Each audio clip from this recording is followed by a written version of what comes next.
আমি ব্যবসার উন্নতি দিয়া আমার এক ছেলে মনে করেন আমি বাইরে পাঠাইছি, এক ছেলে হাফেজ বানাইছি, আর 3 মেয়ে আল্লাহর মতো আপনার দোয়ায় লেখাপড়া করাইতেছি। 5-10 হাজার টাকা দিয়ে আরম্ভ করছিলাম। মনে করেন আমার দোকানের মধ্যে নিম্নে মনে করেন 3 থেকে 4 লক্ষ টাকার মাল আছে। আপনারা যারা বেকার অবস্থা আছেন, ইচ্ছা করলে মনে করেন অল্প টাকার ভিতরে আপনারা ব্যবসা বাণিজ্য শুরু করেন। আল্লাহ ব্যবসাটা হালাল করছে। মানে ব্যবসা বাণিজ্য করলে তো সবাই মনে একটু সুখে চলতে পারে। এইটাই নামাজের পাক দিয়া দরকারটাকে আমরা কোর্টে হুজুরের স্যালারি দিই। অনেক করে উনি তো ব্যবসা বাণিজ্য হলো হালাল জিনিস করে খা, কোন তো চুরি করতেছে না। মানে শুনেন, আমাদের কত হলো কোন আমরা ব্যবসা বাণিজ্য করি বা ইমামতি করি, আমরা হুজুরদের ব্যাপারে আমি কিছু বলি। আমরা তো ইচ্ছা করলে মনে করেন যদি আমরা নামাজ পড়াইতে তো মনে করেন আপনার মানে আধা ঘন্টা বা 20 মিনিট সময় লাগে। এর মানে পাই এই সময়টা তো মনে করেন আধা ঘন্টা এক সময় মানে 20 মিনিট সময়, এরপরে তো 3.5 আপনার বসে থাকি। বসা না থেকে মনে করেন আমরা তো মনে করেন একটা ব্যবসা বাণিজ্য করি বা কিছু করি, মানে মসজিদে ইমামতিগুলো তো মনে করেন হাইয়েস্ট 10,000-15,000 টাকা বেতন পাওয়া যায়। তা আমি মনে করেন 10,000-15,000 টাকা তো মনে করেন একটা সংসার চলে না, কখনো চলবে না। এই পাশাপাশি যদি একটা ব্যবসা বাণিজ্য করা যায়, কিছু করা যায়, তাহলে মনে করেন ছেলে মেয়ে নিয়ে মানুষ একটু ভালো টিকে চলতে পারে। তা আমি কেন মনে করেন এই বেকার সময়টা কেন কাটাবো মনে করেন, এই কারণে আমি মনে করেন একটু ব্যবসা বাণিজ্যের লাইনে আমি দৌড়ছি। ঠিক আছে, আমি আসলে ব্যবসাটা মনে করেন আজকে 19 বছর আমার রানিং ফার্ম গেটে, অথচ আমার এই ব্যবসা আগে আসছিল না। আমার আগে আসছিল মনে করেন প্রথম ঢাকা শহর আসছি, আয়াসের এমনকি ইমামতি করি, অল্প টাকার বেতনে আমি ইমামতি নিয়ে গেছিলাম। তারপরে মনে করেন 3.5 বছর থেকে কী করবো চিন্তা করলাম। পরে মনে করেন আমাদের ভাই বেড়াদারে মনে করেন অনেক সময় ব্যবসা বাণিজ্য করে, আমি দেখি আসলে পরে একটু হাঁটাউটি করি। পরে একজন পরামর্শ দিল ব্যবসা বাণিজ্য করলে করো। পরে আমার হাতে টাকা পয়সা নাই। পরে আমি প্রথম শুরু করি মনে করেন অল্প টাকা দিয়া, টুপি আতর এইগুলো দাইনামাজ এগুলো মানে প্রথম শুরু করছিলাম। পরে মনে করেন আমার বেকার লাইনে ব্যবসাটা আমার আগে জানা আছিল ওইটাই আমার কাছে টাকা আসছিল দেখে ওই সময় ব্যবসা আমি করতে পারি নাই। আমার কারখানা আছিল একটা, তো কারখানা আসলে মূলত সারি কেন আমি মনে করেন কারখানাদাররা অলরেডি মনে করেন 4টা পর্যন্ত মনে করেন ওরা মানে কারখানাতে কাজ করে। 4টা বাজে মানে কাজ করলে 4টা পর্যন্ত কাজ করলে ফজর নামাজের আধা ঘন্টা 1 ঘন্টা আগে ঘুমাই যায়। ফজর নামাজ যদি না পড়তে পারি তাহলে মনে করেন আমার তো এই ব্যবসা করে আমার কোনো উন্নত হবে না। আমি চিন্তা করে দেখলাম, পরে মনে করেন ফার্ম গেট আইসা এটা মসজিদে বিটিআই সেন্টার বলা যে মার্কেটে আমি ইমামতি নিয়ে পরে মনে করেন আমি ব্যবসাটা শুরু করি। আস্তে আস্তে শুরুর থেকে আমি বড় করলাম। এই অবস্থা মানে মনে করেন আমি এখন এই পর্যায়ে আছি। তারপর আলহামদুলিল্লাহ আপনারা আবার বলতে পারেন এই ব্যবসা করে আপনি কী করছেন। আপনারা দোয়ায় মনে করেন আমার আল্লাহর মতে মানে 5 জন ছেলে মেয়ে, তাই আমি মনে করেন এক ছেলের এই ব্যবসার মানে এই ব্যবসার উন্নতি দিয়া আমার এক ছেলের মনে করেন আমি বাইরে পাঠাইছি, এক ছেলে হাফেজ বানাইছি, আর 3 মেয়ে আল্লাহর মতো আপনার দোয়ায় লেখাপড়া করাইতেছি। আমি এই অবস্থার মধ্যে বর্তমান আছি। তারপরে আমি মনে করেন যদি আপনারা যারা বেকার অবস্থা আছেন, ইচ্ছা করলে মনে করেন অল্প টাকার ভিতরে আপনারা ব্যবসা বাণিজ্য শুরু করেন। মানে বাসায় বসে না থেকে যদি মনে করেন যারা বেকারত্ব আছেন, অল্প টাকাতে ব্যবসা শুরু করেন। অল্প থেকে তো আল্লাহ আস্তে আস্তে বরকত দিয়ে এদের মনে করেন মানে আস্তে আস্তে আপনি শুরু করলে বড় হইতে পারবেন। আর বা মনে করেন যদি বসে থাকেন, বাবার টাকা আছে বসে থাকলেন, এটা তো মানে ঠিক না। ব্যবসা বাণিজ্য করলে এটা হলো হালাল রুজি, আল্লাহ ব্যবসাটা হালাল করছে। মানে ব্যবসা বাণিজ্য করলে তো সবাই মানে একটু সুখে চলতে পারে। এইটাই। আর ছোটো আরও ব্যবসা সবাই মানে লজ্জাবোধ করতে নাই। যারা লজ্জাবোধ করে মনে করেন ওরা তো কোনো মানুষ না। দরকার কি আমার করতে কোনটা ব্যবসা বাণিজ্য, এটা হালাল জিনিস, 10 টাকা হোক এটা ব্যবসা। মনে করেন সবাই ব্যবসা মনে করেন অল্প থেকে নিয়ে সবাই ব্যবসা যদি আসেন মানে আস্তে আস্তে আল্লাহর মতে মানে সামনে অনেক কিছু হয়ে যেতে পারে, আল্লাহ করতে পারে। শুনেন, আমার যখন মনে করেন দেখেন আমি নামাজের 10 মিনিট আগে চলে যাই।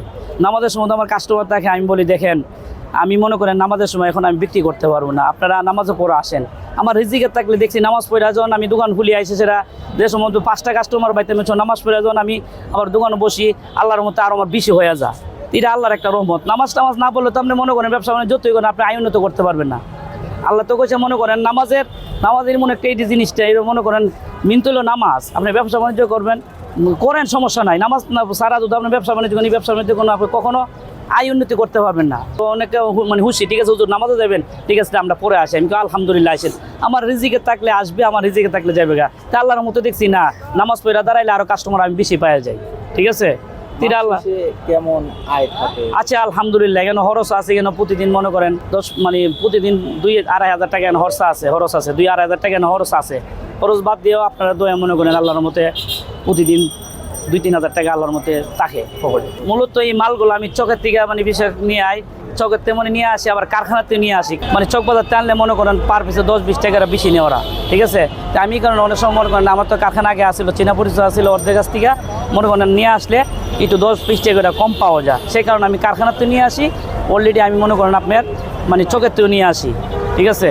প্রথম অনেকে ধারণা করছে কেন আপনি হুজুরে নামাজ পড়াইবো আবার ব্যবসা বাণিজ্য কেন করবে, তো অনেকে এটা নিয়ে দ্বিধাভেদ করছে প্রথম। এখন মনে করেন না, 5 জন যদি মনে করেন একটু খারাপ মনে করছে, 10 জন কইছে না নামাজের পাক দিয়া দরকারটা কি, আমরা কোর্টে হুজুরের স্যালারি দিই। উনি তো ব্যবসা বাণিজ্য হলো হালাল জিনিস করে রাখা, কোন তো চুরি করতেছে না, ব্যবসা বাণিজ্য করবো আলহামদুলিল্লাহ করুক।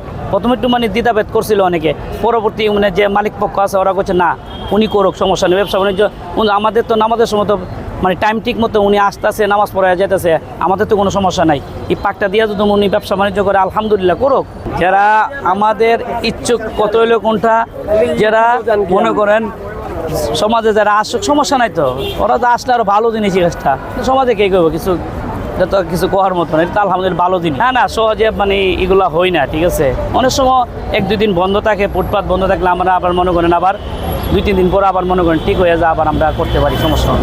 আমার পাশাপাশি যে ভাই বেড়াদাররা সামনে আছে ওরা একটু মালগুলা দিকে রাখে, এটাই মাল তো আর কেউ ধরে না, তারপরে যদি মনে করেন একটু কোনো সমস্যা হয়ে যায় ওরা দেখে। এই ব্যবসা হইলেও এটা মনে করেন একটা ব্যবসা, এটা জীবিকা মনে করেন আমি 5 টাকা নিয়ে ব্যবসা করি, এটা তো মনে করেন চুরির কোনো কাজ না, এটা তো ব্যবসা বাণিজ্য হলে মনে করেন আয়ের জিনিস। আপনি 5 টাকা দিয়ে যদি আপনি শুরু করেন, আপনি মনে করেন 100 টাকা হইবে, ঠিক আছে। এটা তো ব্যবসা বাণিজ্য মনে করেন, এটা একটা জীবিকার জিনিস, এটা তো মনে করেন এই জিনিসটা তো ভালো জিনিস। এটা মনে করেন আপনি করলে তো আপনি আইনতই আপনি সামনে একটু আগাইতে পারবেন। আপনার তো বাসায় মনে করেন অনেকে, ঠিক আছে বললাম, অনেকের টাকা পয়সা নাই, কি করবে? আমি সাধারণ আমি ইচ্ছা করলে আমি মনে করেন একটা ইমাম সাহেব আমি ফুটপাতে কেন ব্যবসা করি? আমার কথা হলো আমি যদি ভিতরে একটা দোকান নেই, নিম্নে মনে করেন 20 লাখ টাকা অ্যাডভান্স লাগবে, আর 20 লাখ টাকার মাল লাগবে, তা আমার তো কথা হলো কোনটা, আমি তো মনে করেন আমার এই সমর্থন নাই, তা আমি সেই কারণে মনে করেন অল্প থেকে শুরু করছি। আল্লাহ তোমার তৌফিকটা আমি ভিতরে নিতে পারি, সমস্যা না। আল্লাহ আমার আস্তে আস্তে আমি আগে আসছিলাম মনে করেন 5-10 হাজার টাকা দিয়ে আরম্ভ করছিলাম, মনে করেন আমার দোকানের মধ্যে নিম্নে মনে করেন 3 থেকে 4 লক্ষ টাকার মাল আছে অলরেডি, একদিকে 1.5 লাখ টাকা দোকান আছে, আবার গোডাউন আছে, গোডাউনে তো 3-4 লাখ টাকার মাল অলরেডি গোডাউনে পড়ে রয়েছে। আমি তো শুরু করছিলাম 5 থেকে 10 হাজার টাকা নিয়ে, এখন তো আলহামদুলিল্লাহ আপনারা দোয়ায় এখন তো ভালো আছি। তো এইভাবে মনে করেন শুরুর থেকে তো মানুষ বড় হইতে, হঠাৎ করে যে আপনি এখন বড় হইবেন তো আপনি কখনো পারবেন না, শুরুর থেকেই বড় হইতেও। আর যারা মনে করেন এই ব্যবসা নিয়ে মনে করেন লজ্জা দ্বিতীয়বোধ করে, এগুলো তো মনে করেন এটা মানুষের কাজ না, এগুলো তো মনে করেন যারা এগুলো ঠিক না। ব্যবসা কোনোটাই ছোটো না, ব্যবসা করলে সবে ব্যবসা বড়, এটা ছোটো দেখতে নাই, এটা জীবিকা।